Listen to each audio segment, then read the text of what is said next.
Hello everyone. આજના વિડીયોમાં આપણે ડિસ્કસ કરીશું મેનિન્જાઇટિસ વિશે. What is meningitis? મેનિન્જાઇટિસ मतलब આઇટિસ, જેનો मतलब આપણને ખબર છે કે ઇન્ફેક્શન ઓર ઇન્ફ્લેમેશન. તો મેનિન્જાઇટિસ मतलब શું થશે કે મેનિન્જિયસ. તો મેનિન્જિયસમાં ઇન્ફેક્શન ઓર ઇન્ફ્લેમેશન થશે.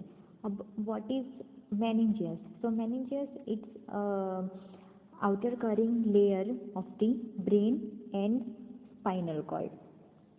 ત્યાં આપણને ઇન્ફેક્શન અને ઇન્ફ્લેમેશન જોવા મળશે. સો meningitis, it's involve the meninges. Meninges, it is the outer covering layer of the brain and spinal cord. Types of meningitis: viral meningitis, bacterial meningitis, fungal meningitis and parasite meningitis. So due to the virus, if meningitis is occur, it is called as a viral meningitis. Bacteria દ્વારા જો આપણને જોવા મળે, fungal દ્વારા જોવા મળે તો fungal meningitis, parasites દ્વારા જો મેનિન્જાઇટિસ થાય તો આપણે એને પેરાસાઇટિક મેનિન્જાઇટિસ કહીશું. Most of the common meningitis is bacterial meningitis. So bacterial meningitis A most common meningitis છે. એન્ડ જ્યારે બેક્ટેરિયલ મેનિન્જાઇટિસમાં શું થતું હોય તો જે બેક્ટેરિયા જે છે એ આપણી બોડીની અંદર એન્ટર થઈ અને એ પછી બ્લડ સ્ટ્રીમની અંદર ઇન્ક્લુડ થશે, મિક્સઅપ થશે એન્ડ એ પછી બ્રેઇન સુધી પહોંચશે અને આપણને બ્રેઇનમાં એની ઇફેક્ટ જોવા મળશે. Definition of meningitis: meningitis is an acute inflammation of the meningeal tissue surrounding the brain and the spinal cord. So meningitis is nothing but it is a acute inflammation of the meningeal tissue. meningeal tissue જે છે તે આપણને એનું acute inflammation જોવા મળશે meningitis લેયરમાં, જે બ્રેઇનમાં આપણને એનું સરાઉન્ડિંગ જે બ્રેઇનની અંદર આપણને એની જે કોડ છે એ જોવા મળશે, સ્પાઇનલ કોડ અને બ્રેઇનના સરાઉન્ડમાં. Risk factor of the meningitis: skipping vaccination it's the most common risk factor. Then age: viral meningitis occur in children younger than age 5. So mainly viral meningitis is occur in children. Then bacterial meningitis is common those under of age of 20. Living in community setting, pregnancy and a patient who have compromised immunity system, like કોઈ પેશન્ટને ads હોય, આલ્કોહોલિઝમ વાળું patient હોય છે, alcohol કરતું હોય regular use, દેન diabetes જે છે, use of immunosuppressive drugs. So this all the risk factor. Next is the clinical manifestation of meningitis. So in the clinical manifestation, first is the fever. Why fever? Because of infection or inflammation, જેના કારણે આપણને fever જોવા મળશે. Then neck stiffness and nuptial rigidity. neck stiffness જે છે એને આપણે nuptial rigidity કહેવામાં આવે છે, એનો ટર્મ જે છે એ nuptial rigidity યુઝ થાય. neck stiffness બી આપણને જોવા મળશે. Then thigh flexion upon flexion of the neck. સો આપણને અહીંયા બે સાઇન જોવા મળશે. સો મેઇનલી ક્લિનિકલ મેનિફેસ્ટેશન જ્યારે બી આપણને મેનિન્જાઇટિસનું યાદ આવે સો આપણે ફર્સ્ટ તો યાદ રાખીશું nuchal rigidity. Second one is a Brudzinski sign. Brudzinski સાઇનમાં શું કરવામાં આવે? સો સી લેગ જે છે એ આ રીતે ઉપર કરવામાં આવે, એ ઉપર કરશે તો એ વખતે પેન થશે, તો બ્રુજિન્કી સાઇન જે છે એ પ્રેઝન્ટ ગણાય. Then resistant to passive extension of the knee with hip flexed, that is a kerning sign. And the second one is a kerning sign. So kerning sign present. So hip જે છે એને થોડા ઊંચા કરવાના અને આ ની જે છે એને થોડા ઊંચા કરશે તો એ વખતે પેશન્ટને પેઇન થશે, તો it's a sign of it's a kerning sign. Then vomiting, photophobia જોવા મળશે, petechial races over the skin, then acute confusion, seizure and cranial nerve palsy, coma આપણને જોવા મળશે in severe case. તો સિવિયર ઇન્ફેક્શન જો લાગી ગયું હોય તો એ વખતે આપણને કોમા જોવા મળશે. So that's all the clinical manifestation. Now we'll discuss about the diagnostic evaluation. So in the diagnostic evaluation, first one is a history collection, so taking a history, then physical examination, blood culture test, analysis of CSF cerebrospinal fluid જેનું analysis કરવામાં આવશે. જે બ્રેનની અંદર આપણને જોવા મળે, brain અને જે સ્પાઇનલ કોર્ડ જે છે એના સરાઉન્ડિંગમાં આપણને સેરેબ્રો સ્પાઇનલ ફ્લુઇડ જે છે એ જોવા મળશે. CBC electrolyte level and RBS random blood sugar complete blood count electrolyte levels check કરવામાં આવે છે. CT scan, MRI and Pat scan કરવામાં આવે. CT સ્કેન, MRI જે અંદર બ્રેનની અંદર કોઈ વધારે સિવિયર ઇન્જરી છે કે પછી કોઈ વધારે કોમ્પ્લિકેશન છે એ ચેક કરવા માટે કરવામાં આવે. દેન સ્કલ એક્સરે, ફ્રેક્ચર થયું છે કે પછી એની કોઈ કોમ્પ્લિકેશન જોવા માટે X-ray of the skull may demonstrate infected sinus and also જે સ્કલનું એક્સરે કરીશું એ સાઇનસ જો ઇન્ફેક્ટેડ સાઇનસ હોય તો એ બી આપણને ખબર પડશે. So this all the diagnostic evaluation. Next is a complication. So in the complication first is a hearing loss. તો જ્યારે પણ મેનિન્જાઇટિસ થાય તો એનું એક કોમ્પ્લિકેશન હોઈ શકે એ છે first hearing loss. So because of that excessive amount of infection or inflammation present in the brain આપણને હિયરિંગ લોસ થવાના ચાન્સીસ છે. દેન મેમરી ડિફિકલ્ટી, સો યાદ નહીં રહી શકે. લર્નિંગ ડિસેબિલિટી, જે બી લર્ન કરશે એ પણ ભૂલી જશે, યાદ નહીં રહે. બ્રેન ડેમેજ થવાના ચાન્સીસ છે. ગેટ પ્રોબ્લેમ, વોકિંગમાં પ્રોબ્લેમ થશે. Seizure, kidney failure, shock and death.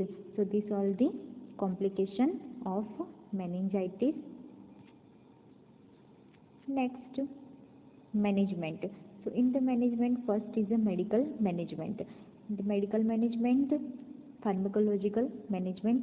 Pharmacological management માં આપણે ફર્સ્ટ ડ્રગ્સ આપીશું. Antibiotic drug, ampicillin, penicillin, amoxicillin. So this all the antibiotic drug we have to give to the patient. Then antiviral drug, tenofovir, antifungal, fluconazole, corticosteroid, dexamethasone, IV mannitol for diuresis, diuretic drug, then IV phenytoin and antipyretic drug which is acetaminophen. So this is the pharmacological treatment, and now it's a non-pharmacological management. Maintenance of fluid electrolyte balance by IV fluid therapy. So we have to continuously give the IV fluid therapy till जब तक જે fluid અને electrolyte જે છે balance ના થઈ જાય ત્યાં સુધી. Then nasogastric tube feeding, if the patient is severe અને એનજી ટ્યુબ નાખેલી હોય તો નેસોગેસ્ટ્રિક ટ્યુબ ફીડિંગ આપણે કરીશું. ગેસ્ટ્રિક ગવાજ અને લવાજ આપણે જે કહીએ. Then vitamin supplementation, head end elevation 30 to 45 ડિગ્રીથી હેડ આપણે એલિવેટ રાખીશું. Emotional support and necessary information for continuation of care at home, follow-up and rehabilitation. Next is nursing management assessment. Obtain a history of recent infections such as upper respiratory tract infection and exposure to causative agent. So first in the assessment આપણે શું assess કરીશું કે recently કોઈ infection થયું છે upper respiratory ટ્રેક્ટનું infection કે નહીં એ check કરીશું આપણે. Assess neurological status and vital science. So neurological status જે છે ન્યુરોલોજિકલ એક્ઝામિનેશન એ તમને શીખવાડીશ ડેમો કરીને જ્યારે તમે લોકો અહીંયા આવશો ત્યારે. વાઇટલ સાઇન્સ આપણે ચેક કરીશું. Evaluate for signs of meningeal irritation. Assess sensory neural hearing loss, vision hearing and cranial nerve damage થઈ છે કે નહીં, for example facial nerve palsy and diminish cognitive function. Okay, so next diagnosis કે કયા diagnosis છે. Infective tissue perfusion related to infectious process and cerebral oedema. Hyperthermia related to infectious process and cerebral oedema. Cerebral એડીમાં આપણને ત્યાં જે ICP જે છે intracranial pressure બી આપણને અહીંયા ઇન્ક્રીઝ જોવા મળશે બિકોઝ ઓફ ધી ઇન્ફેક્શન. તો સેરેબ્રલ એડીમાં જેના કારણે આપણને જોવા મળશે હાઇપરથર્મિયા because of the infection, risk for imbalance fluid volume related to fever and decreased intake, acute pain related to meningeal irritation, impaired physical mobility related to prolonged bed rest. Next, interventionમાં આપણે enhancing the cerebral perfusion. First આપણે check કરીશું vital signs which is very necessary to check the vital signs. Vital સાઇન્સની અંદર as we know respiration check કરીશું, pulse check કરીશું, blood pressure આપણે check કરીશું. Neurological parameter observe the signs and symptoms of ICP, decreased level of consciousness. So level of consciousness પણ આપણે check કરીશું. જ્યારે આઈસીપી જો ઇન્ક્રીઝ થશે તો એ વખતે પેશન્ટનું જે લેવલ ઓફ કોન્શિયસનેસ જે છે એ કેવું થઈ જશે, ડિક્રીઝ થઈ જશે. આપણને ખબર પડશે પલ્સ જે છે એ વાઇન્ડનિંગ પલ્સ જોવા મળશે, pulse pressure and dilated pupils, pupil જે છે એ ડાયલેટ જોવા મળશે. Maintain a quiet calm environment to prevent agitation. So પેશન્ટના સરાઉન્ડિંગમાં આપણે મેન્ટેન કરીશું કામ એન્વાયરમેન્ટ, બહુ શોર શરાબા નહીં, which may cause increase the ICP. Then prepare patient for a lumbar puncture for CSF evaluation. So lumbar puncture is one of the procedure. needle insert કરીને જે CSF જે છે એનું એક્ઝામિનેશન કરવામાં આવે. And repeat a spinal tap if indicated. Lumbar puncture typically proceed neuroimaging. Notify the healthcare provider of signs of deterioration, increasing temperature, decreasing level of consciousness, seizure activity or altered respiration. IV mannitol is also administered. It's a diuretic. So what are the goals? So diagnostic and assessment are over. Then we'll discuss about the goals. So our first goal શું હોઈ શકે? To enhance the cerebral tissue perfusion, reduce the fever, maintain fluid balance, reduce pain, return to optimal level of functioning, mobility or level of consciousness. So reducing fever. So how to reduce the fever? We have to administer antimicrobial agent on time to maintain optimal blood levels, monitor temperature frequently or continuously, and also administer antipyretic as ordered like paracetamol. Maintaining fluid balance, prevent IV fluid overload which may worsen cerebral edema. So IV fluid no overload ના થવો જોઈએ. If the overload થશે તો cerebral એડીમાં આપણને જોવા મળશે. Monitor intake and output closely. Intake and output આપણે જે છે એનું મોનિટર કરીશું. Monitor CVP, cerebrovascular pressure frequently. Administration of osmotic diuretic mainly mannitol. So this is the monitor the balance. Then reducing pain, assess level, intensity, duration and location of the pain. Darken the room if photophobia is present. If patient ने जो photophobia હોય તો આપણે room જે છે darken કરીશું. Assist with position to comfort the neck stiffness. So આપણે જે રીતે 30 to 40 એંગલે પેશન્ટનું હેડ રાખીશું, એલિવેટ કરીશું. આપણે પેશન્ટને પોઝિશન જે છે કમ્ફર્ટેબલ પોઝિશન આપીશું જેના કારણે પેશન્ટને નેક સ્ટીફનેસ ના જોવા મળે. Turn patient slowly and carefully with head and neck. Then elevate the head of the bed to decrease the ICP and reduce the pain. હેડને થોડું એલિવેટ કરીશું જેના કારણે આઈસીપી લેવલ જે છે ઇન્ટ્રાક્રેનિયલ પ્રેશર એ ડિક્રીઝડ રહે ઓર મેન્ટેન રહે. Administer analgesics as order. Monitor for a local response, adverse reaction over opiates which may mask a decrease level of consciousness. Then promoting return to optimal level of functioning. Implement rehabilitation intervention after admission.